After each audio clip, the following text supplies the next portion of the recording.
तो आज का हमारा टॉपिक है मौद्रिक एवं राजकोषीय नीति। मौद्रिक,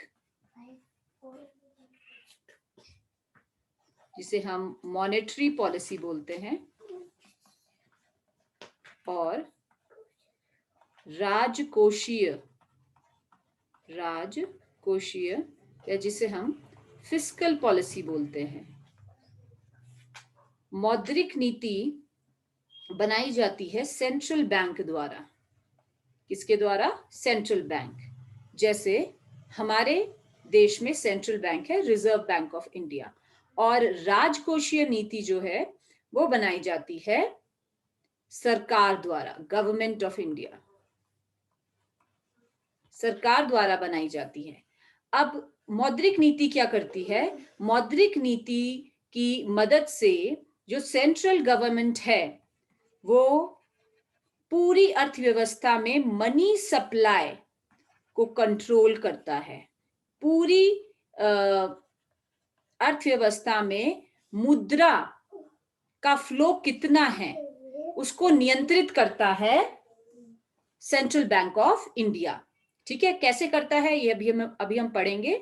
और राजकोषीय नीति में जो सरकार का राजकोष है ना, फिस्क मींस गवर्नमेंट की ट्रेजरी, गवर्नमेंट की ट्रेजरी में से जाने होने वाला एक्सपेंडिचर और गवर्नमेंट की ट्रेजरी में आने वाला रेवेन्यू, इनके कौन कौन से सोर्सेज हैं और कहाँ कहाँ पैसा खर्च होता है सरकार का और कहाँ से रेवेन्यू जनरेट होता है, ये हम पढ़ते हैं फिस्कल पॉलिसी में।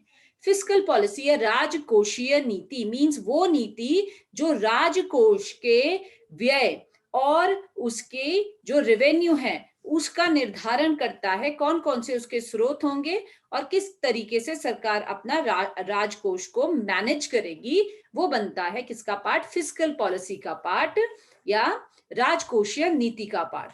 तो दोनों ही नीतियों का डेवलपमेंट में मुख्य योगदान है।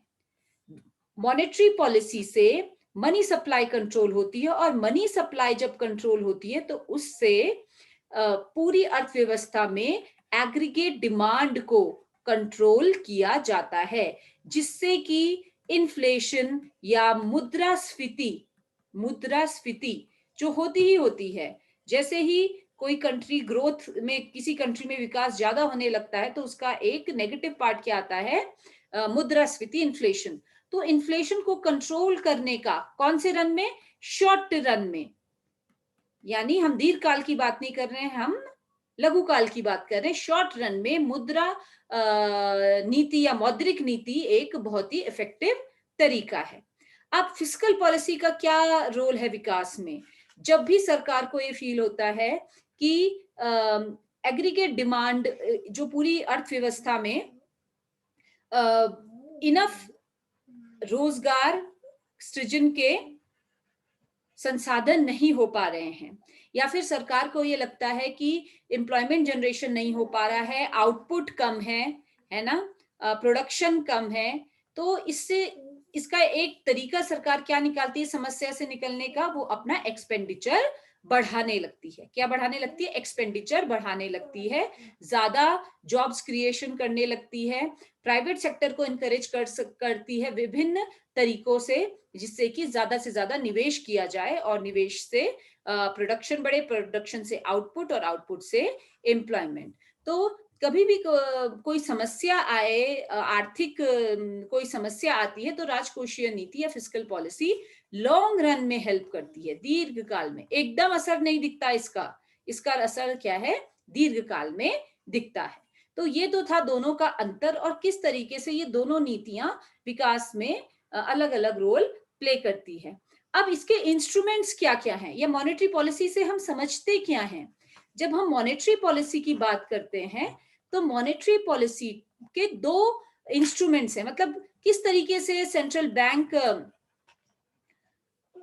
ये मॉनेटरी पॉलिसी को लागू करता है। तो इसके दो तरीके हैं, एक है क्वांटिटेटिव मेजर्स और एक है qualitative measures. Quantitative measures means मात्रात्मक तरीके मनी सप्लाई को कंट्रोल करने के, और क्वालिटेटिव मेजर्स मींस गुणात्मक तरीके गुणात्मक तरीके, अब मात्रात्मक मीन्स पूरी इकोनॉमी में कितनी मुद्रा की मात्रा है उसे कंट्रोल करने के लिए कई मात्रात्मक या क्वांटिटेटिव मेथड्स यूज किए जाते हैं, जिसमें से कि हमारे हैं repo rate, reverse repo rate, है ना, डिस्काउंट रेट। ये सब तरीके, क्या तरीके हैं, किस तरीके से उस जो आरबीआई लोन दे रहा है कमर्शियल बैंक्स को, है ना, कमर्शियल बैंक्स को जो लोन दे रहा है उसे नियंत्रित करता है। कमर्शियल बैंक्स जो लोन आम कस्टमर्स को दे रहे हैं या पब्लिक को दे रहे हैं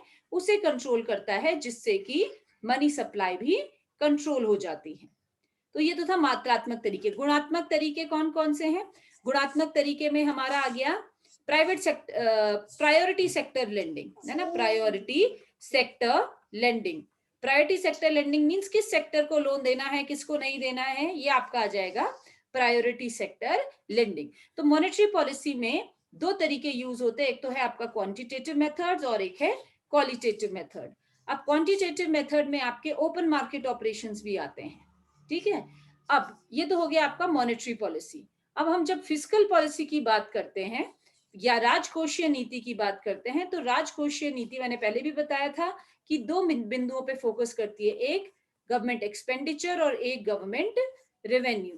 और ये गवर्नमेंट एक्सपेंडिचर कहाँ कहाँ होता है हम सब जानते हैं, गवर्नमेंट बिल्डिंग्स, जो कंस्ट्रक्शन इंफ्रास्ट्रक्चर में सबसे मेजर इन्वेस्टमेंट होता है ना, इंफ्रास्ट्रक्चरल डेवलपमेंट में जो सैलरीज और पेंशन्स हैं गवर्नमेंट एम्प्लॉयज की, उसमें खर्चा होता है ना। इस तरीके के ये जो सारे खर्चे हैं इन्हें हम दो भागों में डिवाइड करते हैं, डेवलपमेंट और नॉन डेवलपमेंट, डेवलपमेंट और नॉन डेवलपमेंट। और जो हमारा रेवेन्यू आता है सरकार का, वो कहाँ से आता है, टैक्स और नॉन टैक्स सोर्सेस से। टैक्स हम सब पता, हमें सब पता है किस तरीके से राज्य सरकार, जो सरकार है, चाहे राज्य सरकार हो चाहे केंद्र सरकार हो, वो टैक्स लगा के, कर लगा के अपना रेवेन्यू जनरेट करती है, और इस तरीके से राजकीय जो राजकोषीय नीति है उसको इम्प्लीमेंट किया जाता है। और चाहे मॉनेटरी पॉलिसी हो चाहे फिस्कल पॉलिसी हो, कोई एक नीति इफेक्टिव नहीं है आर्थिक समस्याओं को सुलझाने के लिए। दोनों का एक कॉम्बिनेशन, डिपेंडिंग ऑन कि किस समय आर्थिक व्यवस्था में कौन सी किस तरीके की इकोनॉमिक प्रॉब्लम चल रही है और हमें जो सॉल्यूशन चाहिए वो कैसा चाहिए। अगर हमें शॉर्ट रन तुरंत सॉल्यूशन चाहिए तो मॉनेटरी पॉलिसी का असर एकदम दिखता है ना, और अगर हमें लॉन्ग रन सॉल्यूशन चाहिए तो उसके लिए हमें फिस्कल पॉलिसी यूज करनी पड़ती है। तो आज के लिए इतना ही।